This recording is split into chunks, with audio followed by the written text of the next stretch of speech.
Hi friends, राह जुनून को लाइक करने का बहुत शुक्रिया। आज हम लेकर आए हैं इसकी एपिसोड नंबर 3। मुझे कमेंट सेक्शन में ज़रूर बताइएगा कि आप लोगों को इसकी एक दिन में 2 एपिसोड्स चाहिए या हम 1 डे में एक ही एपिसोड रखें।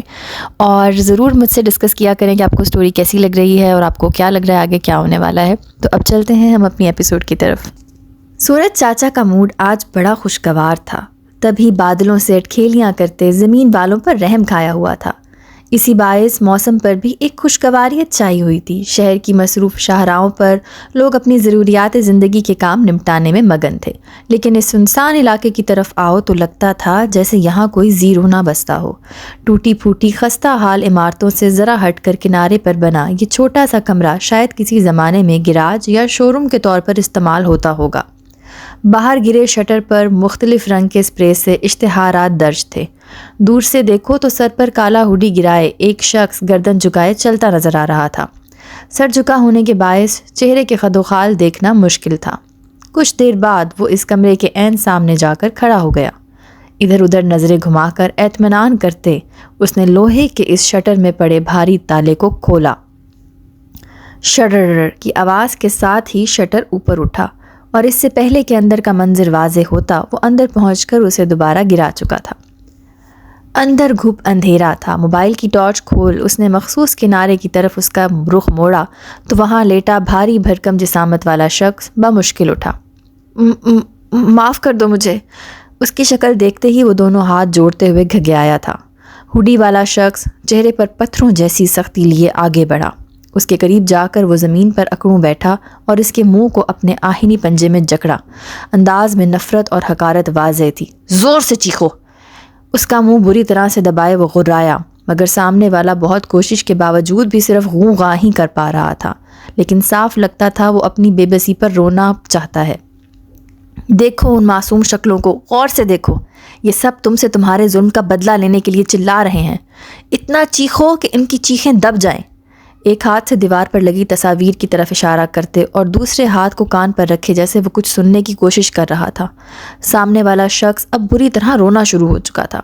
न जाने ये आंसू पछतावे के थे या बेबसी के, उसके सिवा कोई नहीं जानता था। उसके हलक से अजीब अजीब आवाज़ें निकल रही थीं, मगर वो हनूज बोल नहीं पा रहा था। हकारत भरी एक नज़र उस पर डालकर झटके से उसका मुँह छोड़ता वो सीधा खड़ा हो गया। आज रात तुम्हें आज़ादी मिल जाएगी। उसके जुमले पर नीचे बैठे शख्स ने हैरत और बेयकीनी से नज़रें उठाकर उसे देखा। रोने की शिद्दत में कमी आई थी। चंद लम्हे वह साकित नज़रों से उसे देखे गया। जब भी हुडी वाले के मोबाइल पर बिप आई, चौंक कर उसने हाथ में थामे मोबाइल पर नज़र दौड़ाई। मैसेज भेजकर अब वो दोबारा उसकी जानिब मतवज्जा हुआ, जो अब रोना धोना भूल कर उसे तक रहा था। जब ही पीछे एक बार फिर शटर खोला गया था। ज़मीन पर बैठा शख्स नासमझी से कभी इसे तो कभी आने वाले को देख रहा था। ऐसा पहली बार था कि उसके सिवा भी कोई आज अंदर दाखिल हुआ था। हुडी वाले ने बिना पलटे आने वाले 3 लोगों में से एक को आवाज़ दी, डॉक्टर। इसकी आवाज़ पर सफ़ेद कोट पहने एक संजीदा चेहरे वाला आदमी फ़ौरन से आगे लपका। आज रात इसे इसकी परेशानी से आज़ाद कर दो। 2 उंगलियां खोलकर हिलाते हुए वो जाने के इरादे से पलट गया। डॉक्टर ने खामोशी से हामी में गर्दन हिलाई, यूं जैसे पहले से सब तयशुदा था, बस इसके हुक्म का इंतज़ार था। तुम क्या करोगे? इस अजीबोगरीब से हुक्म पर ज़मीन पर बैठा शख्स अब खौफज़दा हुआ था। आंखों में खौफ की वाज़ेह परछाई देखी जा सकती थी। कुछ नहीं, बस तुम जैसे नफ्स की आज़ादी के प्रचार वालों को आज़ाद करने की एक छोटी सी कोशिश।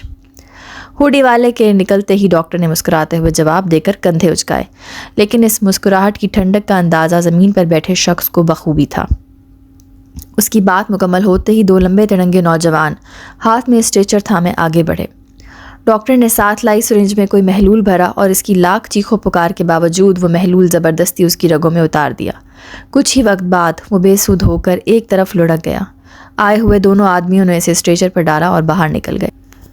फूले गालों और सुर्ख सफ़ेद रंगत वाला 6 साला बच्चा अपनी मामा का हाथ पकड़े शहर के मशहूर मॉल के अंदर बेजारियत से खड़ा था।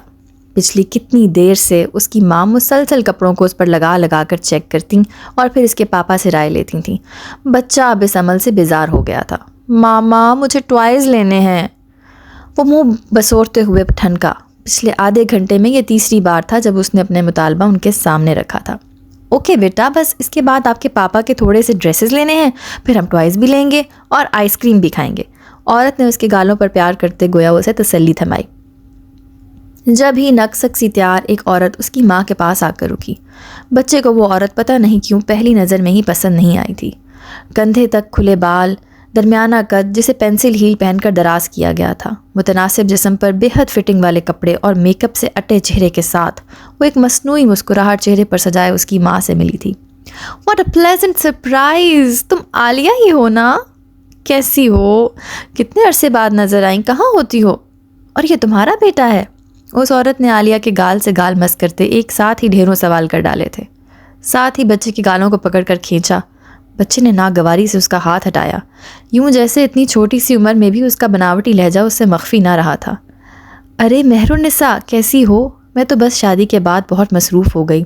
تمہیں تو اکثر ڈراموں وغیرہ میں دیکھتی رہتی ہوں، اس لیے تمہاری ساری اپڈیٹ ہے، مگر اس وقت تم سے مل کر واقعی اچھا لگا۔ عالیہ بھی اپنی پرانی دوست کو دیکھ کر ایک دم گرم جوش ہوئی تھیں۔ جب ہی وہ آدمی بھی جو ان سے چند قدم آگے کھڑا بیٹے کے کپڑے دیکھ رہا تھا ان کی طرف پلٹا۔ ماجد، یہ میری کالج فرینڈ مہر النساء ہے، اور مہرو، یہ میرے ہسبینڈ ہیں ماجد۔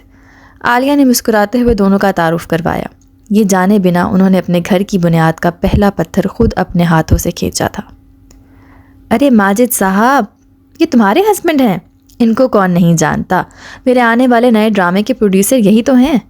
مہر النساء نے خوشگوار حیرت سے ماجد ابتہاج کی جانب دیکھتے ہوئے عالیہ کو اطلاع دی تھی۔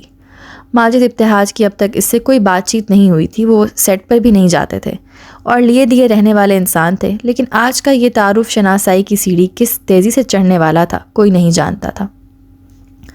کوائٹ انٹرسٹنگ، یہ تمہاری دوست ہیں، but if I am not wrong یہ مس شہرین نہیں ہیں؟ ماجد ابتہاج نے کچھ کنفیوز سا ہو کر دونوں کو باری باری دیکھا۔ ڈرامے کے پروڈیوسر ہونے کے ناطے وہ اسے پہچانتے تھے، البتہ آج تک اس سے بات چیت ہونے کا اتفاق نہیں ہوا تھا۔ ماجد صاحب، یو نو نا، یہ ڈائریکٹرز وغیرہ کو نام میں بھی اٹریکشن چاہیے ہوتی ہے، تو بس میرا نام انڈسٹری میں آ کر بدل گیا۔ جب تک عالیہ مجھے جانتی تھی میں مہر النساء ہی تھی۔ مہر النساء نے ایک ادا سے بال چٹکتے ہوئے تفصیل ان کے گوشے گزار کی۔ او آئی سی، چلیں آپ لوگ باتیں کریں، میں جب تک پیمنٹ کرتا ہوں۔ ماجد ابتہاج معذرت کرتے آگے بڑھ گئے۔ اچھا مہر النساء، پھر ملاقات ہوتی ہے، یہ کارڈ رکھ لو، اس نمبر پر مجھے کال کرنا اور کسی دن گھر کا چکر لگاؤ۔ عالیہ نے بیگ سے ایک کارڈ نکال کر مہر النساء کی جانب بڑھایا اور گلے ملتے ہوئے آگے بڑھ گئی۔ بچے نے جاتے جاتے ایک بار پھر گردن موڑ کر مہر النساء کو دیکھا اور نظریں ملاتے ہی زبان باہر نکال کر چڑھاتا ہوا آگے بڑھ گیا۔ مہر النساء جو مسکرا کر ہاتھ ہلانے جا رہی تھی، اس کی حرکت پر ایک دم جذبز ہوئی تھی اور اٹھے ہوئے ہاتھ سے گردن مسلتی عالیہ کے دیے کارڈ کو گہری نظروں سے دیکھنے لگی۔ یہیں سے ابتہاج کی زندگی کا ایک بھیانک موڑ آنے کا سفر شروع ہوا تھا۔